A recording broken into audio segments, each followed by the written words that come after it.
ഒരു പെണ്ണിനും കിട്ടാത്ത പ്രതിഫലമാ അല്ലാഹു നിനക്ക് സ്വർഗ്ഗത്തിൽ തരുന്നത്. 25 കൊല്ലം നിങ്ങളുടെ കൂടെ ജീവിച്ചതാണ്. എന്തെങ്കിലും എന്റെ ഭാഗത്ത് നിന്ന് വന്നു പോയിട്ടുണ്ടെങ്കിൽ പൊരുത്തപ്പെടണേ എന്ന് പൊരുത്തം ചോദിച്ച ഭാര്യയോട് പറയുകയാ, നിനക്ക് അല്ലാഹു സ്വർഗ്ഗത്തിൽ തരുന്ന പ്രതിഫലം ലോകത്ത് ഒരു പെണ്ണിനും കിട്ടൂല. മുത്തിന്റെ ഒരു കൊട്ടാരം, മുത്തിന്റെ ഒരു കൊട്ടാരം. എന്തിനെന്നറിയോ? അല്ലാഹുവേ 25 കൊല്ലം എന്റെ കൂടെ ജീവിച്ചിട്ട് ഒരിക്കൽ പോലും എന്റെ മുന്നിൽ ശബ്ദമുയർത്താത്തതിന് അല്ലാഹു തരുന്ന സമ്മാനമാ.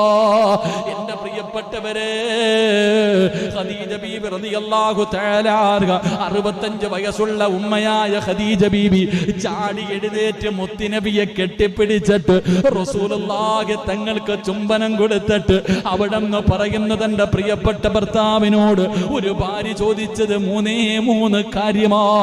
അവിടെ